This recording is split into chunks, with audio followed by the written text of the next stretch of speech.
हमारा vote national conference को पूरा पक्का, हमारा कश्मीरी समझ के वोट किया। हमारे पास दो ऑप्शन है, एक बीजेपी है और दूसरा कश्मीर है, तो हमने कश्मीर के लिए वोट डालना है। इनमें एमएलए बदनाम है, ये आपस में जो पॉलिटिक्स है ना, जो पॉलिटिक्स है, जो पीडीपी है, कांग्रेस है, इन पे कोई भरोसा नहीं है। वो बिक सकते हैं और मेरे ख्याल में उन्हें अपने आप को बेच भी दिया। ये सब तमाशा करते हैं सियासत में, ये जो है ना आपको दिखाने के लिए। मैं जो जहां तक मेरी रिपोर्ट है उनमें से बहुत लोग बिक गए हैं, तो जो झूठ बोल रहे हैं। आपका 4 बजे देखे ना, आप 6 बजे जब रिजल्ट आएगा आप देख लीजिए कौन किसने कहां वोट डाला होगा, ये किसी को पता ही नहीं है। लेकिन एक बात तय है कि जो बददानती ये कर रहे हैं कौम के साथ, ये इनको कभी माफ नहीं किया जाएगा। ये बददानती है। ये जो सियासतदान हैं हमारे, जो बड़े बड़े सियासतदान हैं, वो इस वक्त बार्गेनिंग कर रहे हैं अपने वोट के लिए। इस वक्त वोट एक ही मसला है, एक तरफ बीजेपी है, दूसरी तरफ मतलब नेशनल कॉन्फ्रेंस मींस कश्मीरी। अगर हमारे पास और कोई रास्ता यहाँ होता कश्मीर से तो हम उसको भी वोट देते, लेकिन हमारे पास चॉइसेस दो ही है, एक उधर की चॉइस और दूसरी इधर की चॉइस। इसमें से एक चॉइस तो हमें करनी है, इसमें बार्गेनिंग क्या। तो आपको बता दें कि अब तक जो खबर मिल रही है 50 से ज्यादा विधायक वोट कर चुके हैं, लेकिन ये बहुत बड़ी खबर निकलकर सामने आ रही है। एक निर्दलीय विधायक शोपियान से हैं, शब्बीर कुल्ले, उनकी तरफ से यह दावा किया जा रहा है कि जहां तक मुझे खबर है कि बहुत से विधायक बिक चुके हैं, कि बाहरी माहौल कुछ और होता है, अंदर की बातें कुछ और होती हैं, और ऐसे में क्रॉस वोटिंग की उम्मीद तो थी। उनकी तरफ से दावा किया गया है कि 4 बजे जब नतीजे आएंगे तो उसमें आपको स्पष्ट रूप से दिखाई देगा। मुदस्सिर कादरी हमारे सहयोगी इस खबर पर ज्यादा जानकारी के साथ मौजूद हैं। मुदस्सिर, बहुत बड़ी खबर निकलकर सामने आ रही है, इनकी तरफ से तो दम भरा गया है, पूरे कॉन्फिडेंस के साथ कह रहे हैं कि माहौल बाहर कुछ और दिखाया जाता है लेकिन अंदर खाने कुछ और चल रहा है, किसी का किसी पे विश्वास नहीं किया जा सकता। सही बात है। जिस तरह से शब्बीर कुल्ले का ये बयान सामने आया है तो उससे यकीनी तौर पर ये बातें जो है इंडिकेट होती है कि जो हॉर्स ट्रेडिंग या फिर जो क्रॉस वोटिंग के चांसेस है तो वो यकीनी तौर पर नुमाया हो रहे हैं। और जिस तरह से इनसे ये भी हमने ये पूछा कि क्या आपके साथ कोई जो है बार्गेनिंग करने की कोशिश की गई, तो उन्होंने उस पर जवाब दिया कि बार्गेनिंग होती रहती है, लेकिन इस वक्त जो कलेक्टिव कॉज है वो इन एमएलएज को मद्देनजर रखना होगा। वो कॉज ये है कि बीजेपी को किस तरह से दूर रखा जाए। और पीडी पर भी उन्होंने तनकीद का जो है निशाना बनाया पीडीपी को भी कि किस तरह से उन्होंने जो कंडीशनल जो सपोर्ट है वो किस तरह से दिया, जबकि हमेशा ये कहती आई है पीडीपी या फिर कांग्रेस कि बीजेपी को किसी न किसी तरीके से दूर रखना चाहिए। और आज जब इस तरह का मौका आता है कि बीजेपी को दूर रखा जाए तो किस तरह से कंडीशन जो है वो पीडीपी या फिर कांग्रेस जो है सेट कर पाती है। तो उसी पर उन्होंने कहा कि ये अब शाम को पता चलेगा कि नतीजे क्या आएंगे और किस तरह से जो बार्गेनिंग या फिर अगर हॉर्स ट्रेडिंग या फिर जो क्रॉस वोटिंग के चांसेस जो अभी लग रहे हैं तो किस तरह से वो अपना असर मुदस्सिर अपने आप में काफी अहम है, क्योंकि देखिए जैसा कि खबरें सामने आ रही है कि एनसी खेमे में तो हलचल मच चुकी है इस खबर से, वाकई मचनी भी चाहिए, क्योंकि वो तो कह रहे हैं कि हम चारों की चारों सीटें जीतेंगे और एक सीट तो दिखाई दे रही है फुल मैंडेट के साथ बीजेपी के पास जा रही है। लेकिन अगर ये खबर सच होती है, क्रॉस वोटिंग होती है और ये जो विधायक बिकने की बात है या हॉर्स ट्रेडिंग की बात है, तो क्या पूरा खेल पलट जाएगा? सीधे तौर पर तो 50-50 का मुकाबला साफ तौर पर नजर आ रहा है। फिर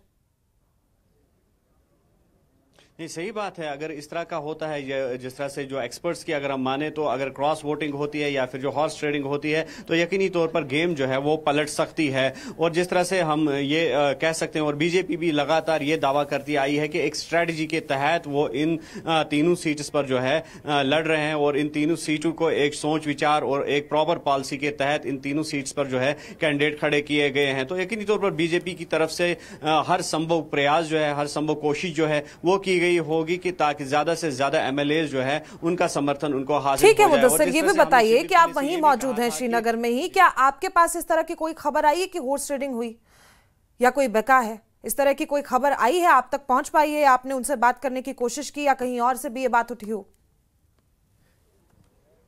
जिस तरह से अभी जो है अपने एक कवायद और जवाबित होते हैं, इलेक्शन कमीशन ऑफ इंडिया की तरफ से सेट रूल्स होते हैं और जिस तरह से हमारे लिए भी जो है कवायद और जवाबित थे और रूल्स रेगुलेशन के तहत ही हम जो है रिपोर्टिंग कर सकते हैं। और अभी तक जिस तरह की इन खबरों को अगर हम इन खबरों की ओर जाए तो ऐसा जो है ये एक कयास लगाया जा रहा है कि ऐसा हो सकता है, लेकिन पुष्टि जो है या तस्दीक जो है हम इस बात की नहीं कर पाएंगे कि क्या क्रॉस वोटिंग हुई है या फिर जो हॉर्स ट्रेडिंग हुई है। तो जिस तरह से शब्बीर कुल्ले कुल्ले ने कहा कि ये जो है 4 बजे के बाद ही पता चलेगा, जब वोटर बॉक्स जो है खुल जाएगा और वहां से वोट निकलेंगे तो ये पिक्चर जो है क्लियर हो जाएगी। लेकिन जिस तरह से हमारे जो है रूल्स और रेगुलेशन जो सेट किए हैं इलेक्शन कमीशन ऑफ इंडिया के, तो उन रूल्स रेगुलेशंस के तहत हमारी भी रिपोर्टिंग जो है हम रिपोर्टिंग कर सकते हैं और कुछ चीजें जो है जिनकी पर्दादारी भी जरूरी होती है और इस हवाले से मजीद जो तफसीलात है उसका जरूर इंतजार रहेगा। तो फिलहाल हम ये कह सकते हैं जो पोलिंग है, पोलिंग प्रोसेस जो है वो स्मूथली चल रहा है और जिस तरह से आपने भी कहा कि 50 से जायद वोटरान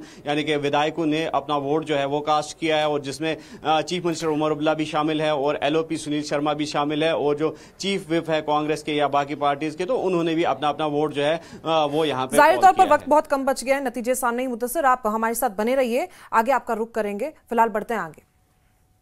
वहीं वोटिंग से पहले AIP विधायक शेख खुर्शीद का बयान सामने आया। मेरा वोट NC उम्मीदवार को है, उन्होंने साफ तौर पर कहा है NC को वोट मजबूरी में दिया गया, मोहब्बत में नहीं। यह बड़ा बयान उनकी तरफ से सामने आया। बीजेपी को दूर रखने के लिए NC को वोट दिया गया, तो कहीं ना कहीं ये जो फाइट है वो एंटी बीजेपी दिखाई दे रही है, क्योंकि भारतीय जनता पार्टी को वोट देना नहीं चाहते, लेकिन नेशनल कॉन्फ्रेंस को भी जो वोट दिया गया है वो मजबूरी में दिया गया है।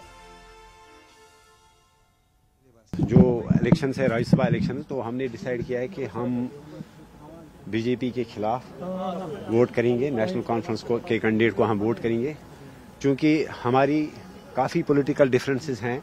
हमने कुछ रेजोल्यूशंस, हमने कुछ बिल्स जो हैं असेंबली के पिछले सेशन में भी और इस सेशन में भी जो है हमने सबमिट की थी, लेकिन अनफॉर्चुनेटली हमारी ना तो उन बिल्स को और ना ही रेजोल्यूशंस को उनको ना एक्सेप्ट किया गया और ना ही उनको टेबल किया गया। बट जो इस वक्त जो हालात हैं, बीजेपी को दूर रखने के लिए इस वक्त एक मजबूरी है कि हमें नेशनल कॉन्फ्रेंस को जो है वोट करना पड़ेगा। ये हम नेशनल कॉन्फ्रेंस की मोहब्बत की वजह से उनको वोट नहीं कर रहे, बल्कि बीजेपी को दूर रखने के लिए वोट कर रहे हैं। तो लिहाजा हम नेशनल कॉन्फ्रेंस के कैंडिडेट्स को वोट करेंगे और इससे पहले हम CM साहब से भी मुलाकात करेंगे। देखिए, वो तो एजम्पशन से काम नहीं चलता है, बाद में क्या होगा वो बाद की बात है।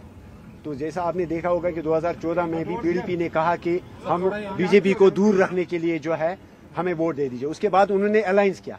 लेकिन क्या उन लाखों लोगों के ऊपर आप दोष डाल सकते हैं जिन्होंने उस वक्त PDP को वोट किया? आप उनको दोष नहीं दे सकते हैं। इस वक्त हमें इस वक्त के हालात देखने हैं। कम से कम एटलीस्ट अगर बीजेपी को दूर रखना है, बीजेपी के चौथे कैंडिडेट को भी अगर हराना है, तो हमें कहीं ना कहीं जो है नेशनल कॉन्फ्रेंस को वोट करना है। और एब्सटेन करने से जाहिर सी बात है कि नेशनल कॉन्फ्रेंस को नुकसान होता, बीजेपी को फायदा होगा। नेशनल कॉन्फ्रेंस को नुकसान हो क्या ना हो, उससे हमें ज्यादा लेना देना नहीं है। लेकिन हमारा ये जो मकसद है कि हम बीजेपी को दूर रखना चाहते हैं। हम चाहते हैं कि चौथी सीट पे भी जो है बीजेपी जो है वो नाकाम हो। देखिए, डिमांड्स का वक्त नहीं है इस वक्त। शायद अगर हम प्राइमरी डिमांड्स हमारी थी, हमारी बिल्स को, हमारी रेजोल्यूशंस को जो है उनको एक्सेप्ट किया जाता, उनको टेबल किया जाता। हमने पॉलिटिकल प्रिजनर्स की रिलीज के लिए, जिसमें ऑनरेबल MP साहब, इंजीनियर रशीद साहब जो इस वक्त कैद में हैं, हमारे एक मेंबर महराज मलिक साहब इस वक्त कैद में हैं, हमने पॉलिटिकल प्रिजनर्स की रिलीज के लिए एक बिल लाई है। हमने रिजर्वेशन के हवाले से एक रेजोल्यूशन लाई। वहीं PDP विधायक वहीद पर्रा ने कहा कि हमारी पार्टी नेशनल कॉन्फ्रेंस NC को सपोर्ट कर रही है। लोगों में बीजेपी को लेकर गुस्सा है, वक्फ बिल को लेकर देश भर में लोग गुस्से में हैं। PDP विधायक वहीद पर्रा की तरफ से ये कहा गया है। कॉन्फ्रेंस की लीडरशिप से एक जो यहाँ पे लैंड का बहरान है, घास चराई में, शामलात में, नजूल में या लीज के पास है, तो उनको जो ऑनरशिप राइट्स नहीं मिल रहे हैं, उस पर नेशनल कॉन्फ्रेंस से हमने